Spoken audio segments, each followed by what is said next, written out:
Mr. Cloud. Hey, thank you, Chair. Thank you all for being here.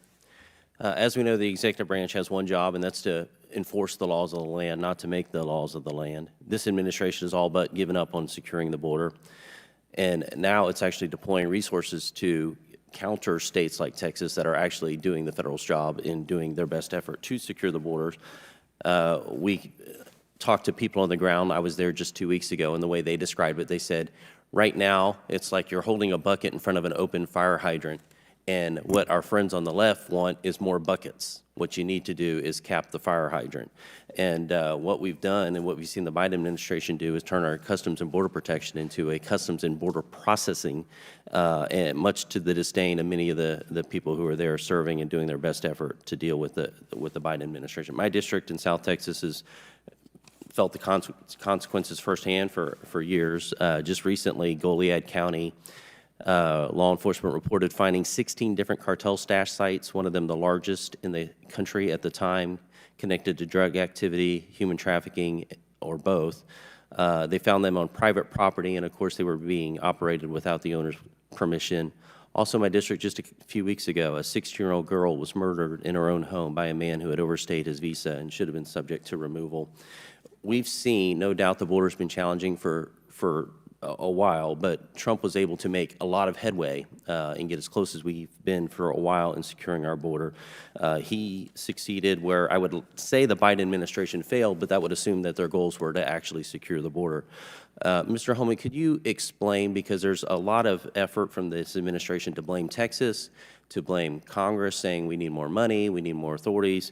Could you explain the difference between the authorities at the Trump administration, the authorities and resources that the Trump administration had at their disposal versus the Biden administration?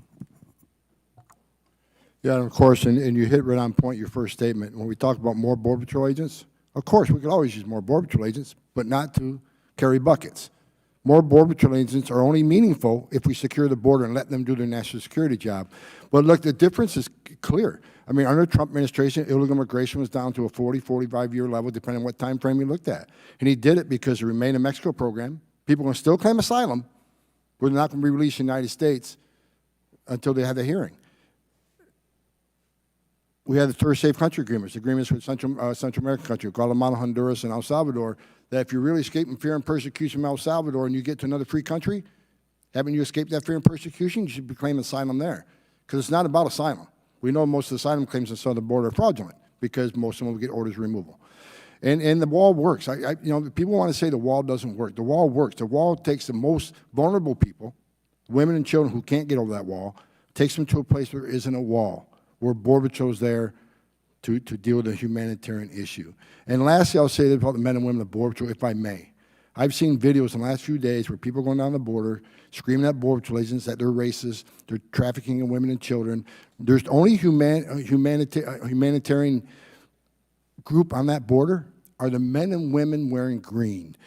These are patriots, they're heroes, they're the finest law enforcement officers in the world, and they're being attacked by the left and some on the right as being traffickers. These men and women, the morale's on the toilet. They're doing everything they can. They've saved thousands of lives every year. So for both sides, I saw a video this morning, it just agonized me that you want to pick on the men and women of Border Patrol who put their lives on the line every day to defend this nation. God bless the Border Patrol. I salute what they're doing. Yeah, thank you very much. And so the Biden administration, thank you for mentioning that. They are giving their best effort under tremendous circumstances and an administration that doesn't really support them. But to be clear, the Biden administration did not lose any authorities that the Trump administration had, right? Remain in Mexico program has been found by the highest courts in the land to be legal. Yeah, they could institute that tomorrow, and it'd be a game changer. And they have just as much, if not more, resources available at their disposal from what? It's not a resource issue. It's a policy issue. Yes. If they change the policies and get back to the Trump-era policies, they could solve 85% of this problem. Now, interestingly, a entire cottage industry surrounding this catastrophe has butted up, from processing to transporting, the NGOs that are happening. A lot's been made of family separation, and you've mentioned it, but if you can mention again, how many children has the Biden administration lost? And then could you speak to the lives lost on the journey as well, and the human side? I know I visited a facility in my district where 30 to 50% of the young women admitted to being assaulted along the journey. Nearly 100,000 children are missing that this administration released to so-called sponsors we can't find. But we do know we found many working the midnight shift in meatpacking plants, many in forced labor, many in indentured servitude. We know that we've lost right around 1,700 aliens have died on U.S. soil making this trip. That's not counting the Darien Gap, which are thousands, Mexico and Central America. When you make promises, you can cross this border legally, you'll be released, you'll get work authorization, and you can't be removed because ICE can't remove somebody is in the country illegally just for being here illegally. Secretary said that. When you make those types of promises, plus free health care, the most vulnerable people in the world are going to put themselves in harm's way of the cartels, and that's why record amount, not only Americans are dying from fentanyl, 112,000 last count, a record number of migrants are dying every day on the border.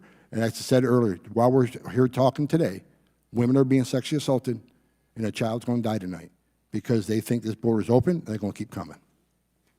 Thank you. I believe my time's up. Yield back. Chair now recognizes